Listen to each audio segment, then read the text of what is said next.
فإذا أحصن فإن أتين بفاحشة فعليهن نصف ما على المحصنات من العذاب، ذلك لمن خشي العنة منكم، وأن تصبروا خير لكم، والله غفور رحيم.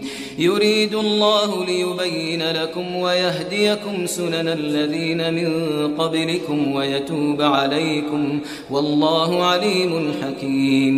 والله يريد أن يتوب عليكم ويريد الذين يتبعون الشهوات أن تميلوا ميلا عظيما.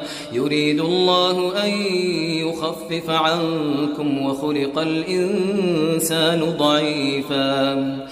يا أيها الذين آمنوا لا تأكلوا أموالكم بينكم بالباطل إلا أن